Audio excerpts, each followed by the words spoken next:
Oh, angry old hoops. I'm not going on camera today because I am still half frozen and hungover from last night. Half frozen because I went camping in May in California. In May! I was in a snowstorm, but yeah, the climate's fine. Everything's fine. The only thing you need to believe that is the same denial mindset that allows you to believe that LeBron James is a great basketball player. I'll tell you a little story from last night. It was so cold, I decided I had to go drink some whiskey in order to be able to fall asleep. So I found a bar up in the mountains, and this punk-ass kid is behind the bar. I walk in. I'd looked at the box score. The Warriors were actually shooting well in the first half, and we weren't up. And I look at the game's on, and I look at the screen, and I'm like, how are the Warriors not up? And this stupid-ass kid goes, LeBron. It's LeBron. I'm like, oh, fuck me. So we've got a stupid-ass, brainwashed LeBron fan behind a bar in Northern California, and he hadn't done anything. He's like, they can't do anything against LeBron. I'm like, what has LeBron done? So 2 seconds later, the same kid says, well, it's just nice that LeBron doesn't have to carry the team anymore. All right, so which is it? The Warriors can't do anything against LeBron? Or LeBron's being carried? I mean, you fucking LeBron fans live in an alternate universe to where you believe whatever the fuck you want to believe at any moment in time. LeBron did what I asked him to do. I begged him to keep shooting, and he did, and he was terrible, and the Warriors lost anyway. That's pretty scary. Not terribly surprising, though, because this is a terrible matchup for the Warriors. Terrible. And it's a great one for the Lakers. I have been having little nightmares of this all season long because of the Warriors' size, mainly. I mean, you have Draymond, who's 6'6", kind of acting like a center half the time, and then your actual center is 6'9". Looney is 6'9". He gets your rebounds, but you can't lob him the ball because he's too slow to get off the floor and not tall enough to dunk it over whoever's guarding him. Chuck said it pretty accurately. What's the first thing you're going to do to try to limit the Anthony Davis damage, Chuck? There's nothing they can do about it. Looney is too slow a foot. Draymond's too little. Listen, Looney is a good player, but he got no foot speed trying to guard AD, and Draymond's too little. He gonna get this every game if he's motivated, because he ain't gonna shrink.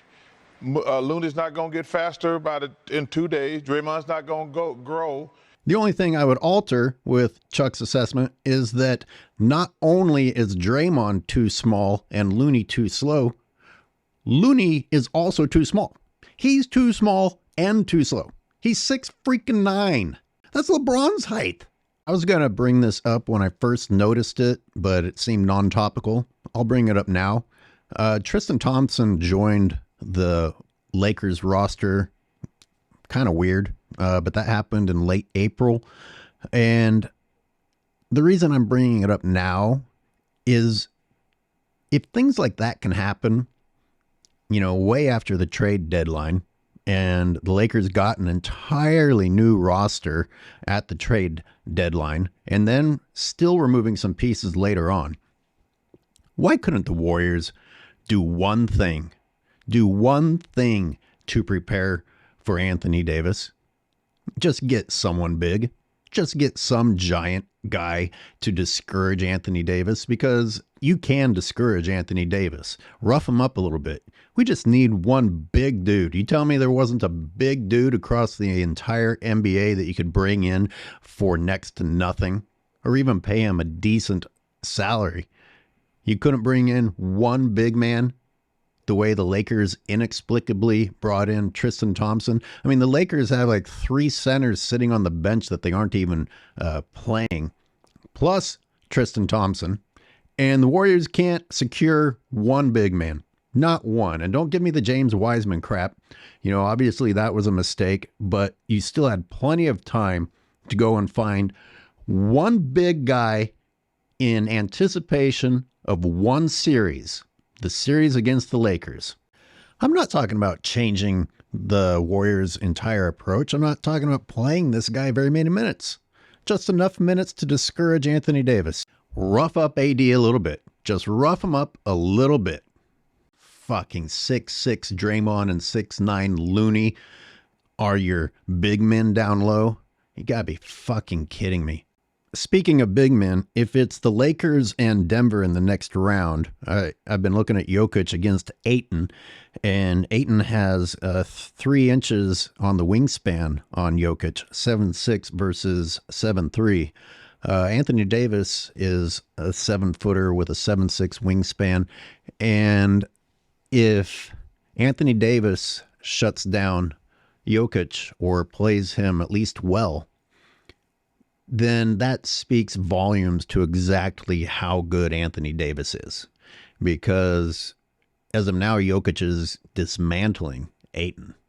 Denver is nothing without Jokic.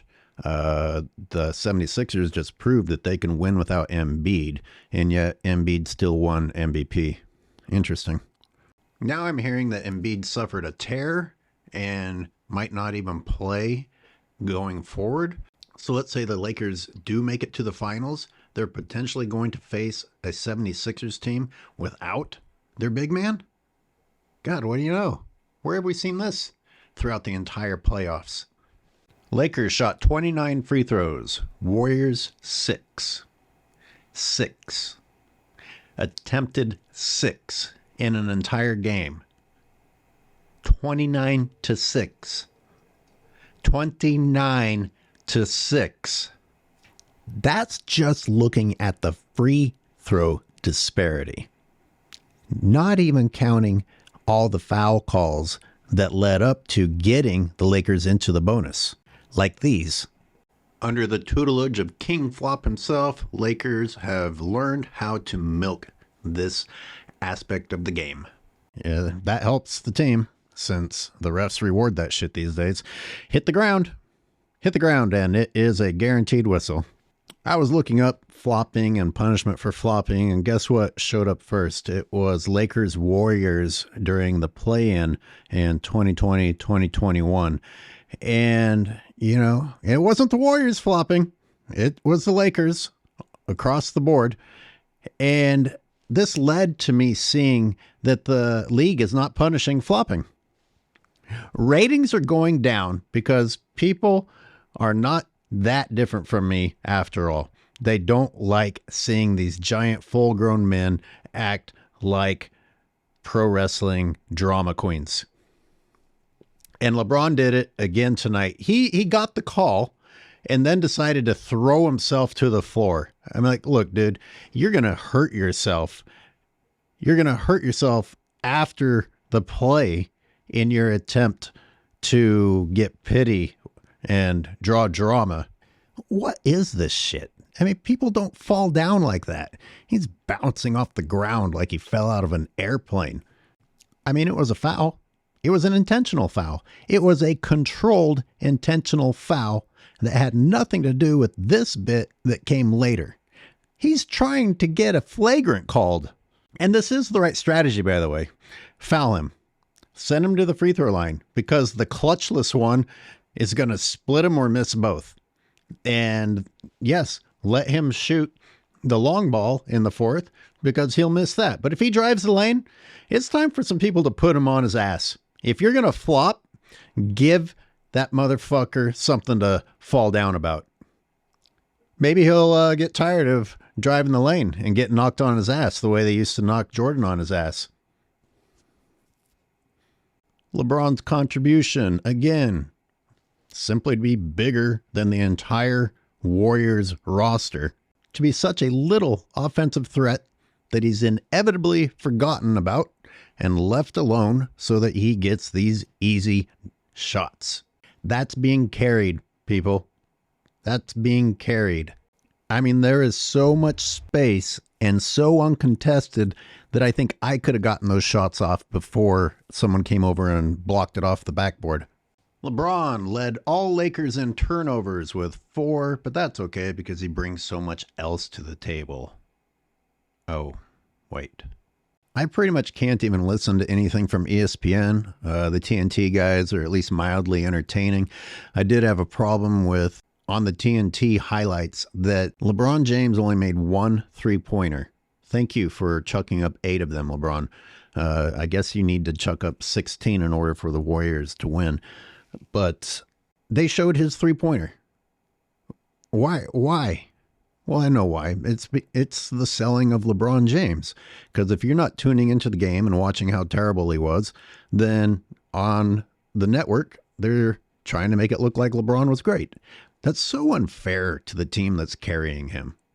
All the shots that they made, all the effort that they made, the defensive load that they carry.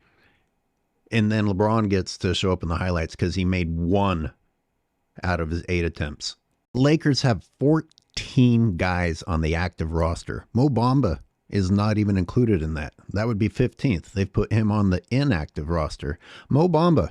Hey, Warriors could use a fucking Mo Bamba right about now. Since I'm half frozen and hungover, I cut my camping trip short, so I was listening to 95.7 The Game on the way back, and of course the hosts are still making their excuses for Clay, and I'm just wondering, is there a cap on that? How many years will you allow yourselves to keep making the same excuses? A caller said that Pelinka is greater than Bob Myers, and that really made me think. I still don't know how, except for it being the will of the NBA that the Lakers got the brand new roster that they did. It's just incredible. And the Warriors can't seem to really enhance their squad. It definitely shows more activity from one franchise than the other one, pulling off miracles versus just staying the course. You can stay the course and still be a little bit creative. Like I said, he couldn't get one big man just to come off the bench and bump AD around a little bit